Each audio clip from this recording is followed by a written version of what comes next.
ದೇವಕಿ, ಇದೆಂಥ ಮಹದಾಶ್ಚರ್ಯ! ಇಲ್ಲಿ ನೋಡುತ್ತಿದ್ದರೆ ರಾತ್ರಿಯೂ ಹಗಲು ಸ್ತಂಭಿಸಿದಂತಿದೆ. ಇಲ್ಲದಿದ್ದರೆ ಸೂರ್ಯನ ಕಿರಣ ಇಷ್ಟರಲ್ಲಿ ಈ ಸ್ಥಳಕ್ಕೆ ಬರಬೇಕಿತ್ತು. ಮಹಾರಾಜ, ನನಗೆ ತಿಳಿದಿತ್ತು ಧರ್ಮದ ರಕ್ಷಣೆಗಾಗಿ ಲೀಲಾಧಾರಿ ನಾರಾಯಣ ಏನಾದರೂ ಪವಾಡ ಮಾಡುತ್ತಾನೆಂದು. ಆದರೆ ಇಂತಹ ಲೀಲೆಯನ್ನು ತೋರುವನೆಂದು ನಾನು ಯೋಚಿಸಿರಲಿಲ್ಲ. ಇಂದು ನನ್ನ ವಿಶ್ವಾಸ ಇನ್ನೂ ಹೆಚ್ಚಾಗಿದೆ. ಸರ್ವಶಕ್ತಿವಂತ ಭಗವಂತ ಆ ಅಧರ್ಮಿ ಕಂಸನ ಅಧರ್ಮವನ್ನು ಗೆಲ್ಲಲು ಎಂದಿಗೂ ಬಿಡುವುದಿಲ್ಲ.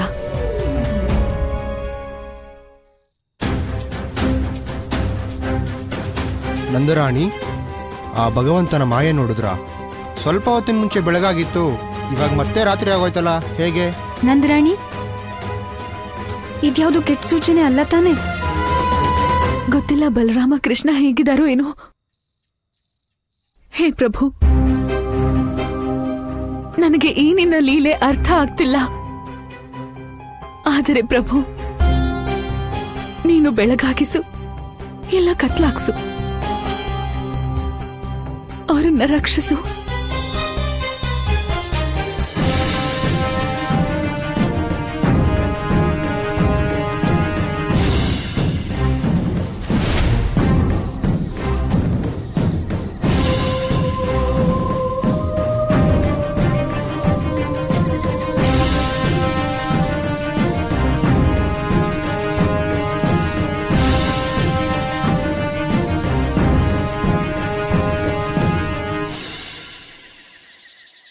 ಆಶ್ರಮ?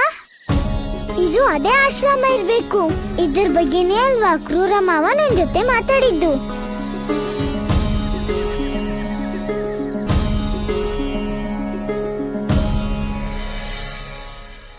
ಈಗ ನಿನ್ನನ್ನು ಅಂತ್ಯಗೊಳಿಸಿ ನಾನು ನಿನ್ನನ್ನು ಪ್ರೇತವಾಗಿಸುತ್ತೇನೆ. ಚಂದ್ರ ಪ್ರೇತ. ಚಂದ್ರ ಪ್ರೇತ. ನಾರಾಯಣ ನಾರಾಯಣ ಪ್ರಭು, ಕಂಸನ ಈ ಬಿಲ್ಲಿನ ಶಕ್ತಿಯನ್ನು ಜಗತ್ತಿನಲ್ಲೇ ಯಾರೂ ತಡೆಯಲಾರರು.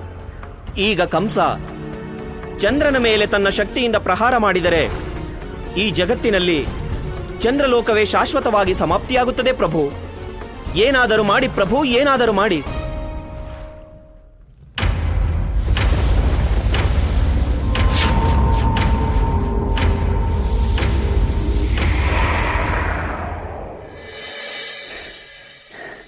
ಋಷಿಗಳೇ, ಋಷಿಗಳೇ,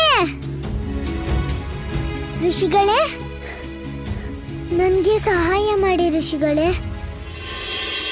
ಕಂಸ, ಇಂದು ನೀನು ನನ್ನ ಅಸ್ತಿತ್ವವನ್ನೇ ಸಮಾಪ್ತಿ ಮಾಡಿದರೂ ನಾನು ನನ್ನ ಸ್ಥಾನದಲ್ಲಿ ಅಂತ್ಯದವರೆಗೂ ಇರುತ್ತೇನೆ.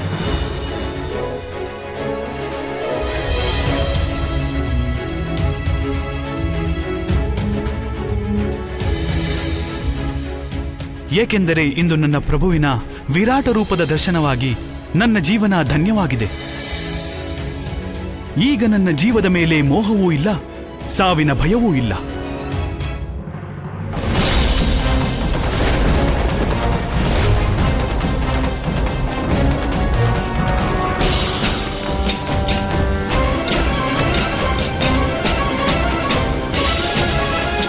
ದೇವಿ,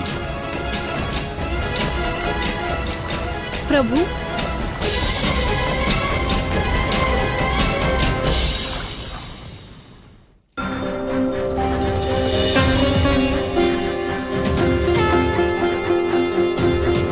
ಪ್ರಭು, ನನಗೆ ತಿಳಿಯಿತು ಪ್ರಭು, ನನಗೆ ತಿಳಿಯಿತು.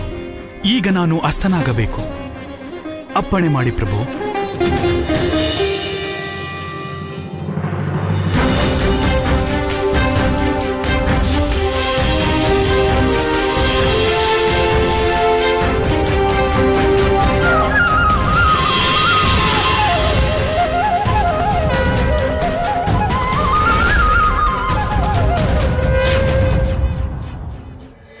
ಭಗವಂತ, ಕಣ್ಣು ಬಿಟ್ಟು ನೋಡಿ ಭಗವಂತ, ನೋಡಿ. ಕತ್ತಲೆಗೂ ಭಯ ಆಯ್ತು, ನಿಮ್ ಮುಂದೆ ನಿಲ್ದೆ ಓಡ್ತು. ಆ ವಿಷ್ಣುವಿನ ಪರಾಜಯದ ಸಮಯ. ನೋಡಿ ಭಗವಂತ, ಈಗ ಕೆಲ್ಸ ಶುರುವಾಗ್ಲಿ. ಆ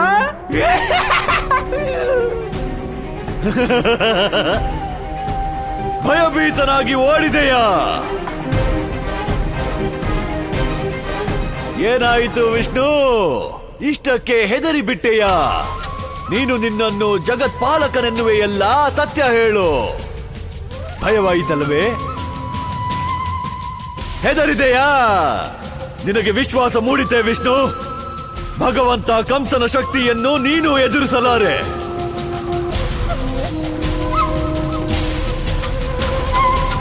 ಇಂದು ಪೂರ್ಣ ಬ್ರಹ್ಮಾಂಡದಿಂದಲೇ ನಿನ್ನ ಅಸ್ತಿತ್ವವನ್ನು ಕಿತ್ತೊಗೆಯುತ್ತೇನೆ ನಾನು. ಯಾರಿಗಾಗಿ ನೀನು ಕೂಗಿ ಕೂಗಿ ಅಶರೀರವಾಣಿ ನುಡಿದೆಯೋ, ಯಾರ ಬಲದ ಮೇಲೆ ವರ್ಷಗಳಿಂದ ನಂಬಿಕೆ ಇಟ್ಟಿದ್ದೆಯೋ, ಯಾರನ್ನು ನನ್ನ ಹತ್ಯೆಗಾಗಿ ಕಳಿಸಿದ್ದೆಯೋ ಅವನು, ಆ ದೇವಕಿ ಅಷ್ಟಮ ಪುತ್ರನನ್ನು ಇಡೀ ಜಗತ್ತಿನ ಸಮ್ಮುಖದಲ್ಲೇ ಕೊಲ್ಲುತ್ತೇನೆ. ಹೋಗಿ ಎಳೆದು ತನ್ನಿಯ ಬಲ ತುಂಬಿದವನನ್ನು, ಆ ಬಲರಾಮನನ್ನು. ನಿಲ್ಲಿ. ಅವನ ಲಾಲನೆ ಪಾಲನೆ ಮಾಡಿದವರನ್ನು ಹಾಗೂ ಅವನಿಗೆ ಜನ್ಮ ನೀಡಿದ ಮಾತಾ ಪಿತರನ್ನು ಕರೆದು ತನ್ನಿ. ಎಲ್ಲರಿಗೂ ತಿಳಿಯಲಿ, ಭಗವಂತ ಕಂಸನು ಆ ವಿಷ್ಣುವಿನ ಅಂಶದ ಹತ್ಯೆಯನ್ನು ಹೇಗೆ ಮಾಡಿದನೆಂದು. ಹೋಗಿ.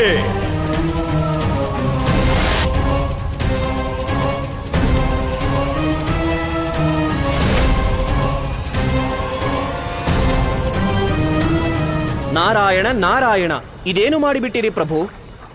ದೇವಿ ರಾಧೆ ಇನ್ನೂ ಮಥುರೆಗೆ ಮರಳಿಲ್ಲ, ಆಗಲೇ ಸೂರ್ಯೋದಯವಾಯಿತು. ಪ್ರಭು, ನನಗೆ ತಿಳಿಯುತ್ತಿಲ್ಲ, ದೇವಿ ರಾಧೆ ಸರಿಯಾದ ಸಮಯಕ್ಕೆ ಮಥುರೆಗೆ ಹೇಗೆ ಬರುತ್ತಾಳೆ? ದೇವರ್ಷಿ, ಇದರ ಉತ್ತರವನ್ನು ನಿಮ್ಮ ಮಾತೆಯೇ ನೀಡಲು ಸಾಧ್ಯ. ಮಾತೆ? ನಾನು ಮಾಡಿದ್ದು ಈ ಜಗತ್ತಿನ ಮತ್ತು ಸತ್ಯದ ರಕ್ಷಣೆಗೆ ಅವಶ್ಯಕವಾಗಿತ್ತು. ಈಗ ಸಮಯ ಬಂದಿದೆ ಕಂಸನು ಸತ್ಯದ ಶಕ್ತಿಯನ್ನು ತಿಳಿಯಲು.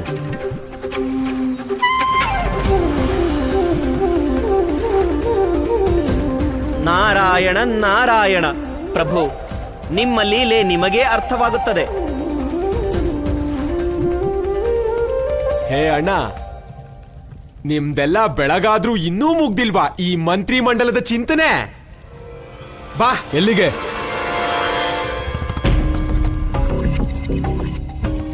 ಎಲ್ಲಿಗೆ? ನಂದ ನಿನ್ನ ಆ ಮುದ್ದು ಮಗನ ಲಾಲನೆ ಪಾಲನೆ ಮಾಡಿ ಇಷ್ಟು ದೊಡ್ಡವನಾಗಿ ಬೆಳೆಸ್ಬಿಟ್ಟಿದ್ಯಾ. ಈಗ ಕೊನೆ ಸಮಯ, ಮೃತ್ಯುವಿನ ಸಮಯ. ನೋಡೋದಿಲ್ವಾ? ಅಯ್ಯೋ ನಿನ್ನ ಬಲರಾಮನ ಮೃತ್ಯು ಭಗವಂತ ಕಂಸನ ಕೈಯಲ್ಲಿ.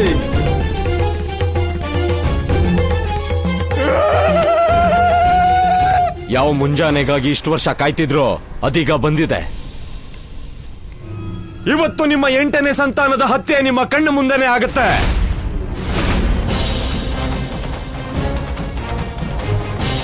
ಬನ್ನಿ.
ನೋಡಿ ಅವನನ್ನು.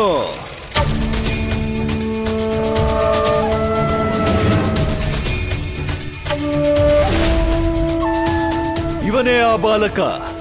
ಇವನಿಗಾಗಿ ಆ ಚಕ್ರಧಾರಿ ವಿಷ್ಣು ಅಶರೀರವಾಣಿ ನುಡಿಸಿದ್ದು. ಇದೇ ಅಷ್ಟಮ ಸಂತಾನ ದೇವಕಿಯ ಗರ್ಭದಿಂದ ಜನಿಸಿದ್ದು. ಮತ್ತಿವನು ಈ ವಸುದೇವ, ಅವನ ಪಿತ. ಕಂಸ, ನನ್ನ ಎಲ್ಲ ಮಕ್ಕಳ ಹತ್ಯೆ ಮಾಡಿ ನೀನಿಂದು ತಂದೆ ಎನ್ನುತ್ತಿರುವೆಯ? ಮಿಥ್ಯೆ, ಸುಳ್ಳು. ಇನ್ನು ಎಷ್ಟು ಸುಳ್ಳು ಹೇಳುವೆ?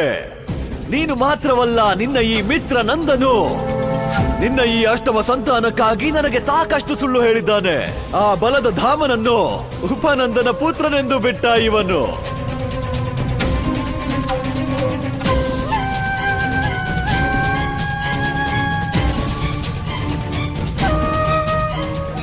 ನಿಮ್ಮಿಬ್ಬರ ವಿಷಯವನ್ನು ನಾನು ನಂತರ ನೋಡುತ್ತೇನೆ.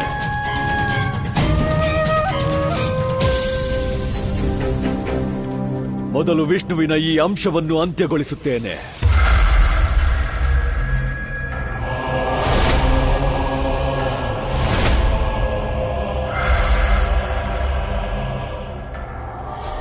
ನೋಡುತ್ತಿರುವೆಯಾ? ಓ ಚಕ್ರಧಾರಿ ವಿಷ್ಣು, ಇಂದು ನಿನ್ನ ಈ ದೂತನಿಗೆ ಮೃತ್ಯು ಕರುಣಿಸಿ ನಾನು ಮೃತ್ಯುವನ್ನೇ ಗೆಲ್ಲುತ್ತೇನೆ. ರಕ್ಷಿಸುವುದಾದರೆ ರಕ್ಷಿಸು. ಇದು ಭಗವಂತ ಕಂಸನ ಸವಾಲು ನಿನಗೆ.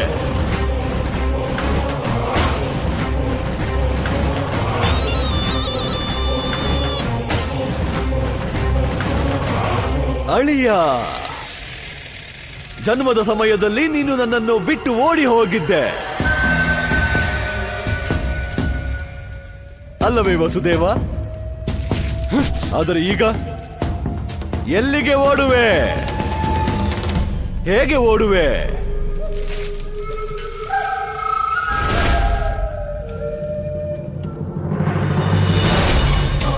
ಗದೆ ನಿನಗೆ ಪ್ರಿಯವಾದುದಲ್ಲವೇ ಬಲರಾಮ?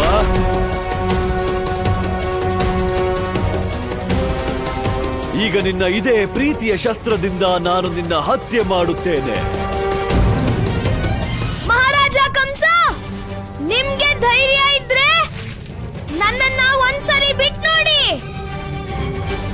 ಆಗ ಗೊತ್ತಾಗುತ್ತೆ ನಿಮ್ಗೆ ಯಾರಿಗೆ ಯಾರನ್ನ ಅಂತ್ಯ ಮಾಡೋ ಯೋಗ್ಯತೆ ಇದೆ ಅಂತ. ಏನು ಯೋಚಿಸಿದೆ ನೀನು? ನೀನು ನನಗೆ ಯುದ್ಧಕ್ಕೆ ಆಹ್ವಾನ ನೀಡಿದರೆ ನಾನು ನಿನ್ನ ಮಾತಿಗೆ ಮರುಳಾಗುವೇನೆ. ಮೋಸಗಾರ ವಿಷ್ಣುವಿನ ಅಂಶ, ನೀನು ಬಹಳ ಮೋಸ ಮಾಡಿದೆ ಈ ಅತಿಮುಗ್ಧ ಭಗವಂತ ಕಂಸನಿಗೆ. ಆ ವಿಷ್ಣುವಿನ ಜೊತೆ ಸೇರಿ ನೀನು ಬಹಳ ಆಟವಾಡಿದೆ. ಇಂದು ನಾನು ಆಡುತ್ತೇನೆ ನಿನ್ನ ಜೀವನದ ಕೊನೆಯ ಆಟ.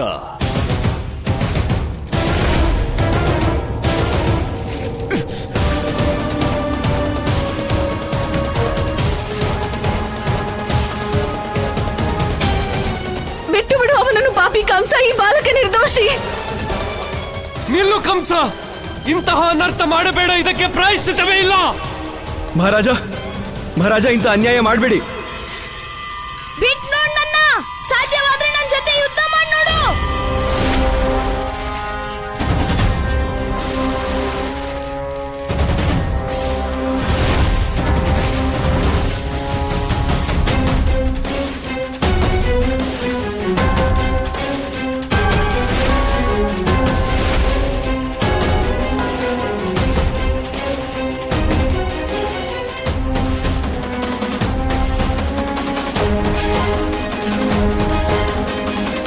ನಿನ್ನ ಮುಕ್ತಿಯ ಸಮಯ ಬಂದಿದೆ ಬಾಲಕ.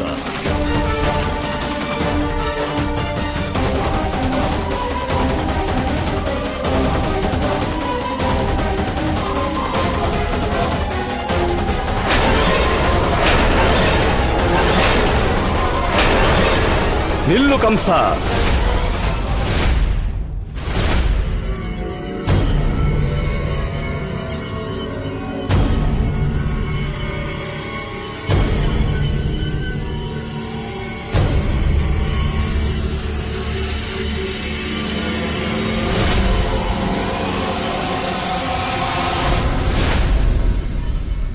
ಗುರು, ಗುರು ಗರ್ಗಾಚಾರ್ಯ ಕಂಸಧಾಮದಲ್ಲಿ.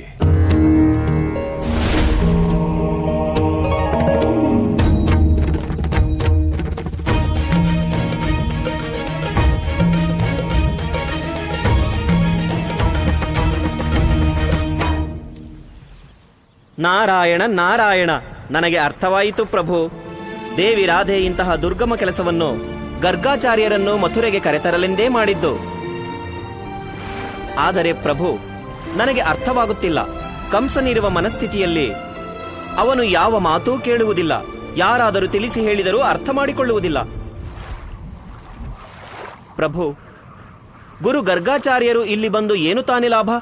ದೇವರ್ಷಿ, ಜಗತ್ತಿನಲ್ಲಿ ಶೇಷಾವತಾರಿಗೆ ಒದಗಿರುವ ಸಂಕಷ್ಟವನ್ನು ದೂರ ಮಾಡಲು ಋಷಿ ಗರ್ಗಾಚಾರ್ಯರ ಪಾತ್ರ ಬಹಳ ಮಹತ್ವಪೂರ್ಣವಾಗಿದೆ. ಏಕೆಂದರೆ ಅವರು ಕೇವಲ ಪ್ರಕಾಂಡ ಜ್ಯೋತಿಷಿ ಮಾತ್ರವಲ್ಲ, ಅದರ ಜೊತೆಗೆ ಅವರು ಕಂಸನ ಕುಲಗುರುಗಳೂ ಹೌದು.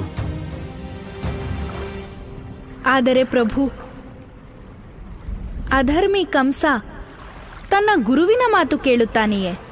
ದೇವಿ, ಕಂಸ ಏನು ಮಾಡುತ್ತಾನೋ ಮಾಡುವುದಿಲ್ಲವೋ ವಿಧಿಯನ್ನು ಹೊರತುಪಡಿಸಿ ಯಾರಿಗೂ ತಿಳಿದಿಲ್ಲ.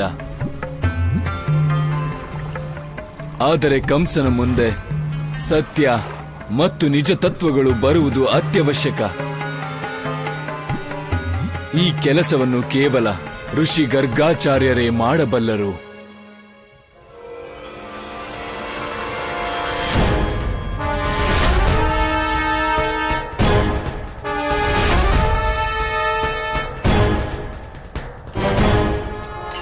ರಾಧೆ, ನೀನ್ ಹುಷಾರಾಗಿದ್ಯಲ್ವಾ? ಹಾ ಅಪ್ಪ, ನನ್ಗೇನೂ ಆಗಿಲ್ಲ.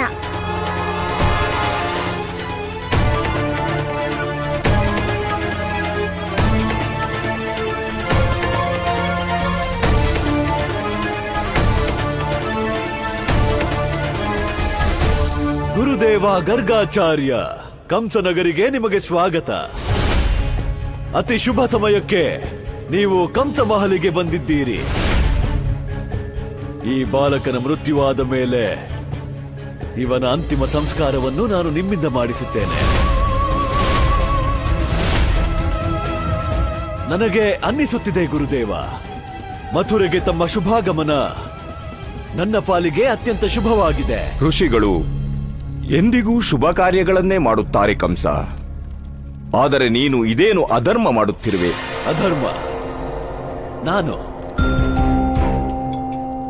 ಇಷ್ಟು ದೊಡ್ಡ ಜ್ಯೋತಿಷ್ಯಕಾರರು ನೀವು ಗುರುದೇವ, ಸ್ವಲ್ಪ ಭವಿಷ್ಯವೂ ಕಾಣುತ್ತಿಲ್ಲವೇ? ನೋಡಿ ಆ ಬಾಲಕನನ್ನು. ಇವನು ಸಾಧಾರಣ ಬಾಲಕನಲ್ಲ, ದೇವಕಿ ಅಷ್ಟಮ ಪುತ್ರ. ಇವನ ಕುರಿತು ಅಶರೀರವಾಣಿಯಾಗಿತ್ತು. ವಿಷ್ಣು ಇವನನ್ನು ನನ್ನ ಮೃತ್ಯುವಾಗಿ ಕಳಿಸಿದ್ದ. ಮತ್ತು ಈಗ ನೋಡಿ, ನನ್ನ ಬಲಿಪೀಠದ ಮೇಲೆ ತನ್ನದೇ ಮೃತ್ಯುವಿನ ಪ್ರತೀಕ್ಷೆಯಲ್ಲಿದ್ದಾನೆ.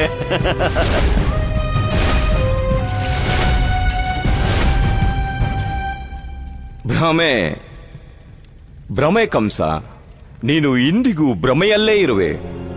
ನಿನ್ನ ಬಲದ ಅಹಂಕಾರ ನಿನ್ನನ್ನು ಕುರುಡಾಗಿಸಿದೆ. ಹಾಗಾಗಿ ಸತ್ಯವೇನೆಂಬುದು ನಿನಗೆ ಕಾಣಿಸುತ್ತಲೇ ಇಲ್ಲ. ಹಾಗಾದರೆ ನಿಮ್ಮ ಮಾತಿನ ಅರ್ಥ? ನನ್ನ ಮಾತಿನ ಅರ್ಥ ಇಷ್ಟೇ ಕಂಸ. ಯಾವ ಬಾಲಕನನ್ನು ನೀನು ವರ್ಷಗಳಿಂದ ಹುಡುಕುತ್ತಿರುವೆಯೋ ಇವನು ಆ ಬಾಲಕನಲ್ಲ.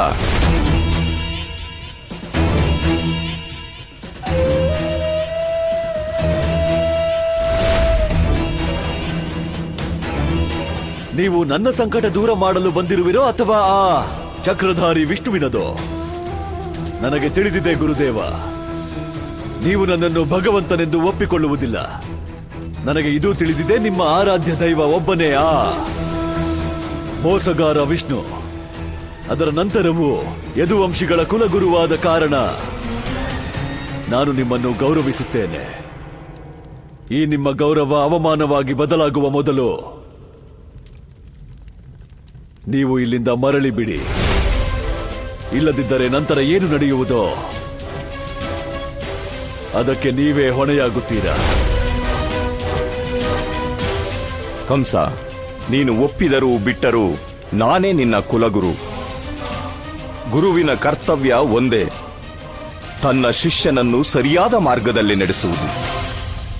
ಅವನು ತನ್ನ ಗುರುವಿನ ಮಾತನ್ನು ಸ್ವೀಕರಿಸುತ್ತಾನೋ ಇಲ್ಲವೇ ತಿರಸ್ಕರಿಸಿ ನಡೆಯುತ್ತಾನೋ ಎನ್ನುವುದು ಅವನ ವಿವೇಕಕ್ಕೆ ಬಿಟ್ಟ ವಿಷಯ. ಹಾಗಿದ್ದರೆ ವಿಳಂಬಬೇಕೆ ಗುರುದೇವ? ನಡೆಯಲಿ ಭಗವಂತ ಕಂಸನ ಮಾರ್ಗದರ್ಶನ.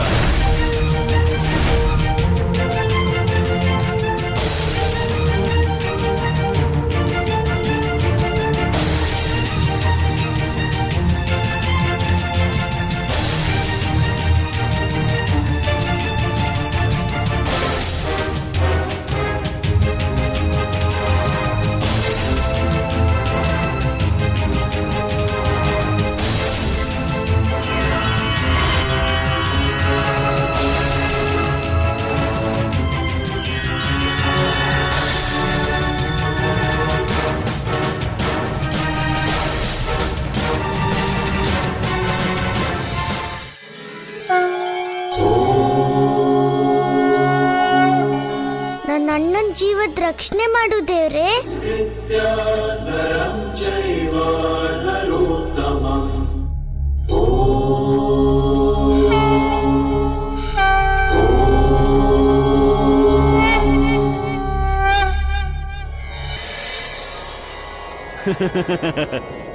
ನೀವು ನನ್ನನ್ನು ನೋಡಲೆಂದು ಬಂದಿರುವಿರೇ, ಇಲ್ಲ ಜ್ಯೋತಿಷ ವಿದ್ಯೆಯ ಶಿಕ್ಷಣಕ್ಕೋ ಗುರುದೇವ?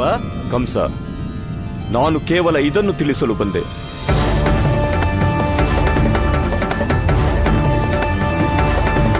ಈ ಪ್ರಥಮ ಕುಂಡಲಿ ಈ ಬಾಲಕ ಬಲರಾಮನದ್ದು. ಇವನ ಜನ್ಮವು ಭಾದ್ರಪದ ಮಾಸ ಶುಕ್ಲ ಪಕ್ಷದ ಷಷ್ಠಿ ತಿಥಿಯ ಸ್ವಾತಿ ನಕ್ಷತ್ರದಲ್ಲಿ ನಡುಹಗಲಿನಲ್ಲಿ ಆಗಿದೆ.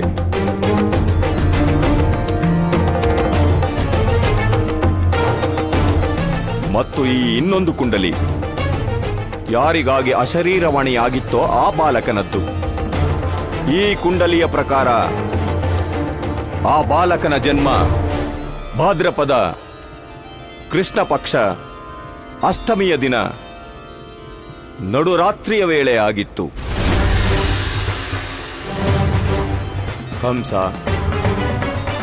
ಈ ಬಾಲಕನ ಕುಂಡಲಿಯಲ್ಲಿ ನಿನ್ನ ಮೃತ್ಯುವಿನ ಯೋಗವಿದೆ. ಕಂಸ, ತುಲಾ ಲಗ್ನದಲ್ಲಿ ಜನಿಸಿದ ಬಲರಾಮ ಸತ್ಯವಾಗಿ ನಿನ್ನನ್ನು ತಿಳಿದೂ ಇಲ್ಲ. ಇವನ ಮನದಲ್ಲಿರುವುದೇ ಇವನ ಮುಖದಲ್ಲೂ ಇದೆ. ಕಂಸ, ಈ ಬಾಲಕ ಯಾವ ರೀತಿಯಲ್ಲೂ ನಿನ್ನ ಮೃತ್ಯುವಿನ ಕಾರಣ ಆಗಲಾರನು.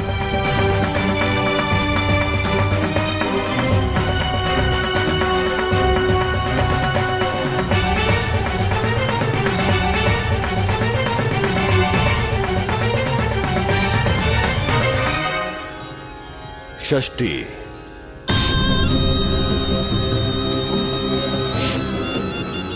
ಅಷ್ಟಮಿ,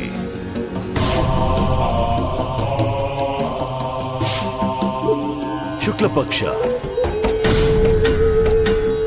ಕೃಷ್ಣ ಪಕ್ಷ, ಮಧ್ಯಾಹ್ನ,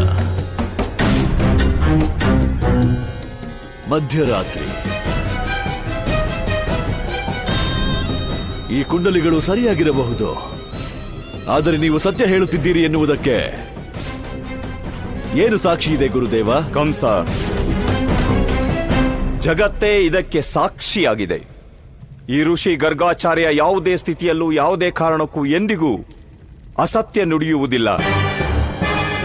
ನಂಬಿಕೆ ಇಡುವುದು ಅಥವಾ ಬಿಡುವುದು ಇದು ನಿನ್ನ ಕೆಲಸ. ಕಂಸ, ನಿನಗೆ ಸತ್ಯವನ್ನು ಹೇಳುವುದು ನನ್ನ ಧರ್ಮವಾಗಿತ್ತು. ಅದನ್ನು ನಾನು ಮಾಡಿದ್ದೇನೆ. ಈಗ ಸತ್ಯವೇನು ಅಸತ್ಯವೇನು ನಿರ್ಣಯ ನೀನು ಮಾಡಬೇಕು. ಸತ್ಯ ಅಸತ್ಯ, ಅಸತ್ಯ ಸತ್ಯ, ಇದೆಂತಹ ಮಾರ್ಗದರ್ಶನ ಗುರುದೇವ? ನೀವು ನನ್ನನ್ನು ದ್ವಿಮಾರ್ಗದ ಮಧ್ಯೆ ನಿಲ್ಲಿಸಿಬಿಟ್ಟಿರಿ. ಆದರೆ ನೀವು ಚಿಂತೆ ಮಾಡಬೇಡಿ, ನನಗೆ ನನ್ನ ಮಾರ್ಗದ ಆಯ್ಕೆ ತಿಳಿದಿದೆ. ಭಗವಂತ ಕಂಸ ತನ್ನ ಮಾರ್ಗದರ್ಶನ ಸ್ವತಃ ಮಾಡಿಕೊಳ್ಳುತ್ತಾನೆ.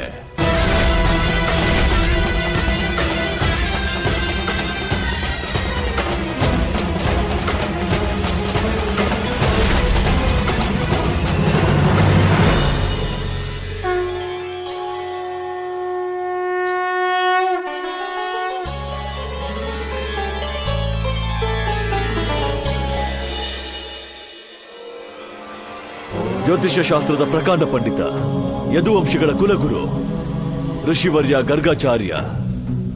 ನನಗೆ ನಿಮ್ಮಲ್ಲಿ ಪೂರ್ಣ ವಿಶ್ವಾಸವಿದೆ. ಆಗಲಿ ನಾನು ಒಪ್ಪಿಕೊಳ್ಳುತ್ತೇನೆ, ಈ ಕುಂಡಲಿ ಸರಿ ಇದೆ, ಈ ಬಾಲಕ ಆ ಬಾಲಕನಲ್ಲ.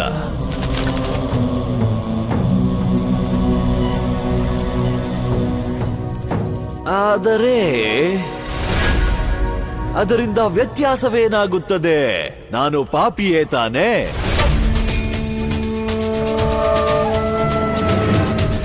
ದುರಾಚಾರಿ, ಅಧರ್ಮಿ. ನಾನು ಎಷ್ಟೊಂದು ಹತ್ಯೆಯನ್ನು ಅಲ್ಲ ಅಲ್ಲ ಅಲ್ಲ ಅಲ್ಲ ಮುಕ್ತಿ, ಎಷ್ಟೊಂದು ಬಾಲಕರಿಗೆ ಮುಕ್ತಿ ಪ್ರದಾನ ಮಾಡಿದ್ದೇನೆ. ಇನ್ನೊಬ್ಬನಿಗೆ ತಾನೇ ತೊಂದರೆ ಏನು?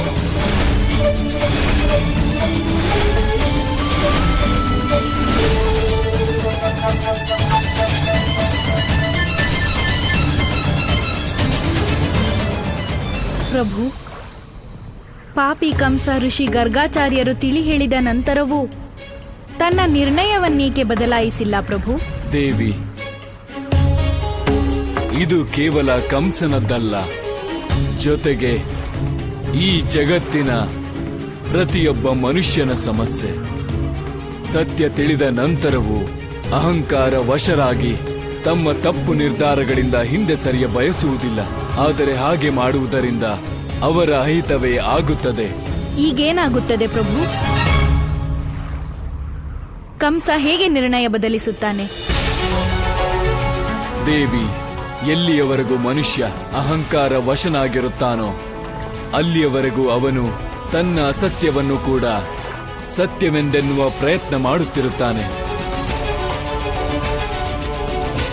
ಆದರೆ ಅಹಂಕಾರ ಮುರಿಯಲು ಸಮಯ ಬೇಕಲ್ಲವೇ ದೇವಿ? ಎಲ್ಲರೂ ತಮ್ಮ ಪ್ರಯತ್ನ ಮಾಡಿ ನೋಡಿದರು. ನೀವು ನಿಮ್ಮ ಜ್ಯೋತಿಷ್ಯ ತಂದಿರಿ, ಇವರು ತನ್ನ ಮಿಥ್ಯ ಪುರಾಣ. ವಸುದೇವ ದೇವಕಿ ಹೇಳುತ್ತಾರೆ ಅವನು ಇವರ ಪುತ್ರನೇ ಅಲ್ಲವೆಂದು. ಮತ್ತೆಲ್ಲ ಬಿಡಿ, ಅವನು ತನ್ನನ್ನೇ ತಾನು ಜಗತ್ತಿನ ವಿಧಾತನೆಂದು ಹೇಳುವವನು ಚಕ್ರಧಾರಿ. ಅವನು ಕೂಡ ತನ್ನ ಎಲ್ಲ ಮಾಯೆ ಪ್ರಯೋಗಿಸಿ ನೋಡಿದ. ಆದರೆ ಭಗವಂತ ಕಂಸನ ಸಮ್ಮುಖ ಯಾವುದೂ ನಡೆಯಲಿಲ್ಲ. ಅವನು ದೇವಕಿ ಅಷ್ಟಮ ಪುತ್ರನಿರಲಿ ಇಲ್ಲದಿರಲಿ, ಅವನ ಮೃತ್ಯು ಅವಶ್ಯವಾಗಿ ನನ್ನ ಕೈಯಲ್ಲಿ ಬರೆದಿದೆ.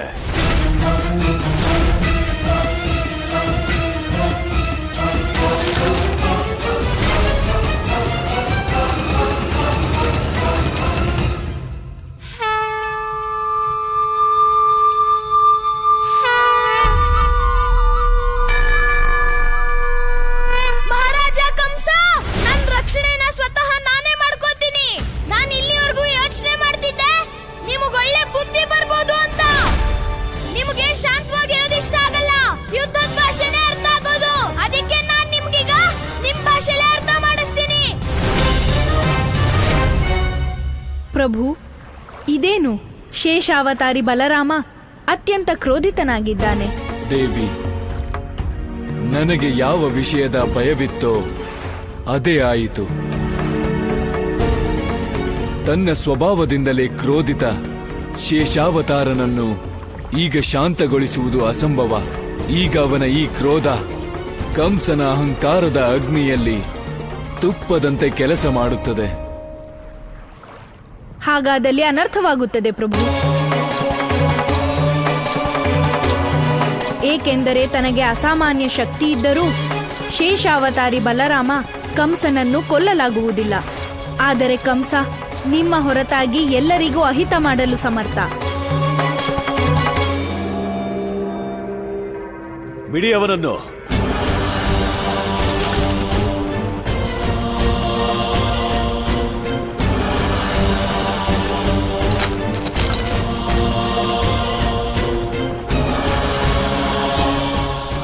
ಈ ವಿಷ್ಣುವಿನ ದೂತ ಯಾವುದೇ ಸಾಧಾರಣ ಶಸ್ತ್ರದಿಂದ ಸಾಯಲಾರ. ಇವನ ಅಂತ್ಯ ಕೇವಲ ಅಮೋಘಾಸ್ತ್ರದಿಂದ ಆಗಬಹುದು.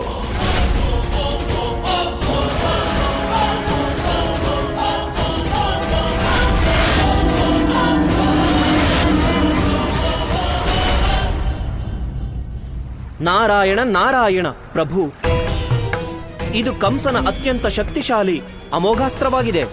ಇದರ ಪ್ರಹಾರ ಅನಂತ ಪ್ರಭು. ಜಗತ್ತಿನಲ್ಲಿ ದೇವ, ಯಕ್ಷ, ನಾಗ, ನರ ಯಾವ ಪ್ರಾಣಿಯೂ ಇದರ ಪ್ರಹಾರದಿಂದ ಉಳಿಯಲಾಗದು ಪ್ರಭು.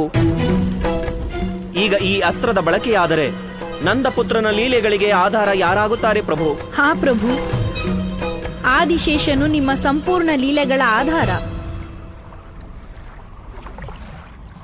ಅವನ ಅಂತ್ಯ ಒಬ್ಬ ಅಸುರನ ಮೂಲಕ ಹೇಗೆ ಸಾಧ್ಯ?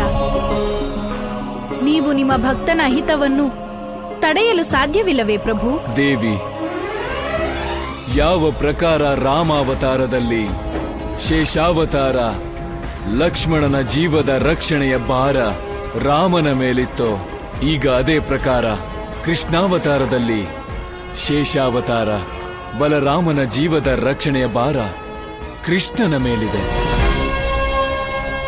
ವಿಷ್ಣುವಿನ ಅಂಶ ಬಲರಾಮ, ಈಗ ಈ ಜಗತ್ತಿನಲ್ಲಿ ಯಾರು ನಿನ್ನನ್ನು ರಕ್ಷಿಸಲಾರರು, ಸ್ವತಃ ವಿಷ್ಣು ಕೂಡ.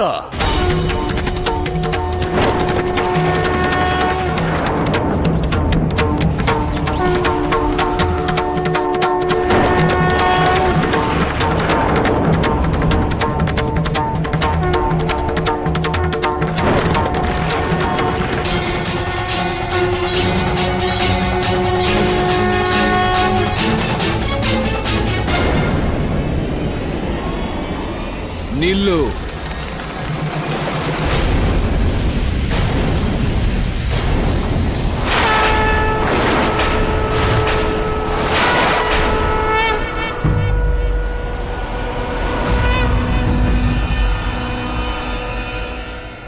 ಯಾರದು ನನ್ನ ಮಾರ್ಗಕ್ಕೆ ತಡೆ ಒಡ್ಡಿರುವುದು?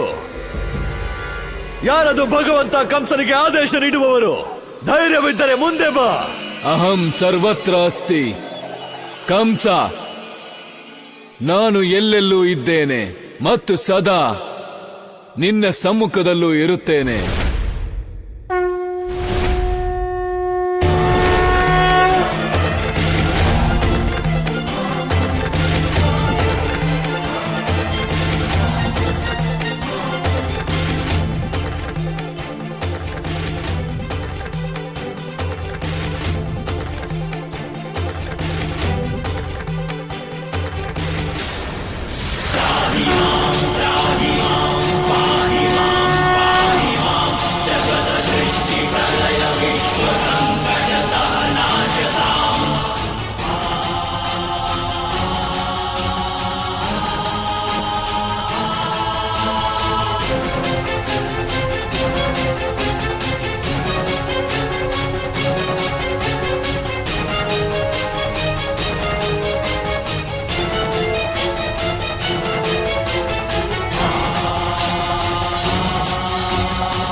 ಯಾರೋ ನೀನು ನವಿಲುಗರಿಧಾರಿ?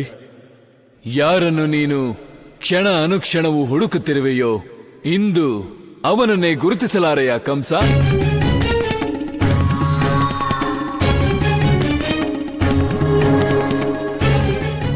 ಒಗಟುಗಳು ಬೇಡ, ಸತ್ಯ ಹೇಳು, ಯಾರು ನೀನು? ಅಹಂ ಸರ್ವಸ್ಯ ಪ್ರಭವೋ ಮತ ಸರ್ವಂ ಪ್ರವರ್ತತೆ. ಕಂಸ, ನಾನು ಸಮಸ್ತ ಆಧ್ಯಾತ್ಮಿಕ ಅಂತೆಯೇ ಭೌತಿಕ ಜಗತ್ತಿಗೂ ಕಾರಣ. ನಾನು ಸಮಸ್ತ ಜೀವಿಗಳ ಹೃದಯದಲ್ಲಿ ಸ್ಥಿತನಾದ ಪರಮಾತ್ಮನು. ನಾನೇ ಆದಿ, ನಾನೇ ಮಧ್ಯ ಮತ್ತು ನಾನೇ ಅಂತ್ಯ. ಕಂಸ, ಆದಿತ್ಯ ನಾಮನಾದ ವಿಷ್ಣು ಜ್ಯೋತಿಯಲ್ಲಿ ರವಿಯ ಅಂಶ. ನಾನು ಆದಿತ್ಯರಲ್ಲಿ ಪರಮ ಪ್ರಕಾಶನು, ಪ್ರಕಾಶದಲ್ಲಿ ತೇಜಸ್ವಿ ಸೂರ್ಯನು, ನಾನೇ ನಕ್ಷತ್ರಗಳಲ್ಲಿ ಚಂದ್ರನು ಮತ್ತು ರುದ್ರರಲ್ಲಿ ಶಿವನು, ನಾನು ಯಕ್ಷ ಮತ್ತು ರಾಕ್ಷಸರಲ್ಲಿ ಸಂಪತ್ತಿನ ದೇವತೆ ಕುಬೇರನು ಮತ್ತು ದೈತ್ಯರಲ್ಲಿ ಭಕ್ತರಾಜ ಪ್ರಹ್ಲಾದನು. ಕಂಸ, ನಾನೇ ಸಮಸ್ತ ಪುರೋಹಿತರಲ್ಲಿ ಬೃಹಸ್ಪತಿಯ ಜ್ಞಾನವು, ಸೇನಾಪತಿಗಳಲ್ಲಿ ಕಾರ್ತಿಕೇಯನು ಮತ್ತು ಶಸ್ತ್ರಧಾರಿಗಳಲ್ಲಿ ರಾಮನು. ನಾನು ಜಲಾಶಯಗಳಲ್ಲಿ ಸಾಗರ, ಪರ್ವತಗಳಲ್ಲಿ ಹಿಮಾಲಯವು ಮತ್ತು ನದಿಗಳಲ್ಲಿ ಗಂಗೆಯು. ನಾನು ದಮನ ಮಾಡುವವರಲ್ಲಿ ಕಾಲನು, ನಾನೇ ವಿಜಯ, ನಾನೇ ಸಾಹಸ ಮತ್ತು ನಾನೇ ಶಕ್ತಿ. ನಾನೇ ಸಂಪೂರ್ಣ ಸೃಷ್ಟಿಯ ಆದಿ, ಮಧ್ಯ ಮತ್ತು ಅಂತ್ಯನು. ನಾನೇ ಅನಂತ ಮತ್ತು ಕಂಸ, ನಾನೇ ಶೂನ್ಯನು. ನೀನು ಈಗ ಹೇಳುತ್ತಿರುವುದು ದೇವರ ಲಕ್ಷಣಗಳು ಮತ್ತು ದೇವರು ನೀನಲ್ಲ, ನಾನು. ಏಕೆಂದರೆ ನಾನೇ ಭಗವಂತ ಕಂಸ. ಕಂಸ, ನೀನು ನಿನ್ನನ್ನೇ ಭಗವಂತ ಎನ್ನುವುದು ಏಕೆಂದರೆ ನಿನ್ನ ಒಳಗಡೆಯೂ ನನ್ನ ವಾಸವೇ ಇದೆ. ಅಹಂ ಬ್ರಹ್ಮಾಸ್ಮಿ. ಕಂಸ, ನೀನು ನನ್ನದೇ ಅಂಶ. ನೀನು ಸತ್ಯವಾಗಿಯೂ ಭಗವಂತನಾಗ ಬಯಸಿದರೆ ನೀನು ಸರ್ವಪ್ರಥಮ ನನ್ನನ್ನೇ ಸ್ವೀಕಾರ ಮಾಡಬೇಕು. ಸ್ವೀಕಾರ?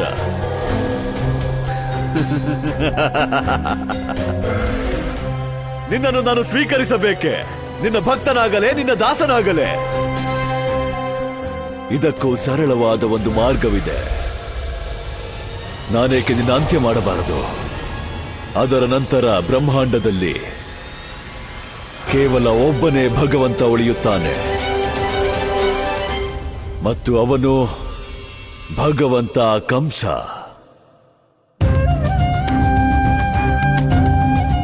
ಕಂಸ, ಈಗ ನೀನು ನನ್ನ ಅಂತ್ಯವನ್ನೇ ಬಯಸಿದರೆ ಅದಕ್ಕೂ ಇದೇ ಮಾರ್ಗ.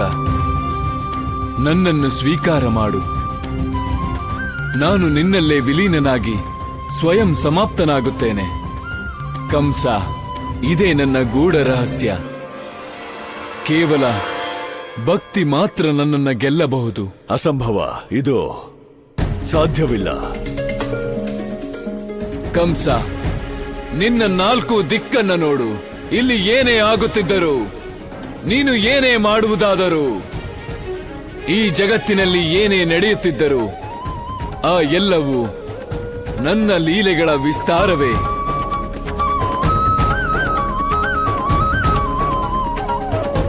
ನಿನ್ನ ಯೋಚನೆ, ನಿನ್ನ ಪ್ರತಿಯೊಂದು ನಿರ್ಣಯ ನನ್ನ ಇಚ್ಛೆಯೇ. ನಾನೇನು ನಿರ್ಧರಿಸುವೆನೋ ನೀನು ಅದನ್ನೇ ಮಾಡುವೆ. ಇದು ಸಾಧ್ಯವಿಲ್ಲ. ನಾನು ಭಗವಂತ, ಸರ್ವಶಕ್ತಿಶಾಲಿ. ನೀನು ಜಗತ್ಕಾರಣನಾದರೆ ನಾನಿಂದು ನಿನ್ನ ಅಂತ್ಯ ಮಾಡುತ್ತೇನೆ. ಕಂಸ, ನಿನ್ನ ಈ ಅಹಂಕಾರ ತ್ಯಾಗ ಮಾಡು. ಅದರಲ್ಲೇ ನಿನ್ನ ಶುಭವಿದೆ. ಇಂದು ನೀನು ಜೀವಂತ ಉಳಿಯಲಾರೆ, ನವಿಲುಗರಿಧಾರಿ.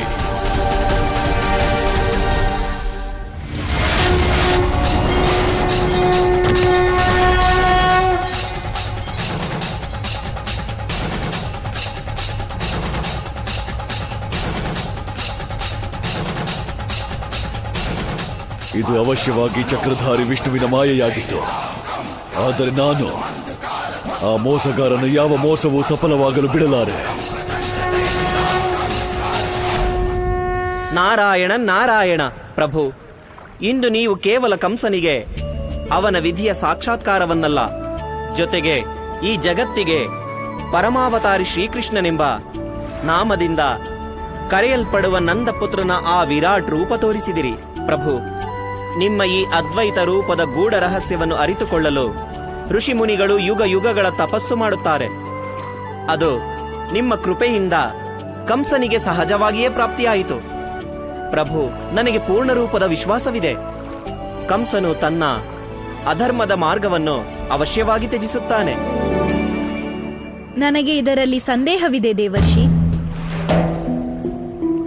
ಜನ್ಮ ಜನ್ಮಾಂತರಗಳ ಪಾಪದ ಕಾರಣ ಕಂಸನ ಅಂತರಾತ್ಮ ಕೂಡ ಪಾಪಿಯಾಗಿದೆ. ಇಂತಹ ಮನುಷ್ಯ ತನ್ನ ಜೀವನ ಕಾಲದಲ್ಲಿ ಧರ್ಮ ಮಾರ್ಗವನ್ನು ಎಂದೂ ಸ್ವೀಕರಿಸುವುದಿಲ್ಲ. ದೇವಿ, ಈಗ ಕಂಸನ ಬಳಿ ಎರಡೇ ಆಯ್ಕೆಗಳಿವೆ. ಒಂದು, ಅಹಂಕಾರವನ್ನು ತ್ಯಜಿಸಿ ಧರ್ಮದ ಮಾರ್ಗದಲ್ಲಿ ಚಲಿಸುತ್ತಾನೆ, ಮತ್ತವನು ಮುಕ್ತಿ ಹೊಂದುತ್ತಾನೆ. ಆದರೆ ಒಮ್ಮೆ ಅವನು ಪರಮ ಜ್ಞಾನವ ಪಡೆದ ನಂತರವೂ ಅಧರ್ಮದ ಮಾರ್ಗದಲ್ಲೇ ಸಾಗಿದರೆ ಆಗವನ ಮೃತ್ಯು ನಿಶ್ಚಿತ.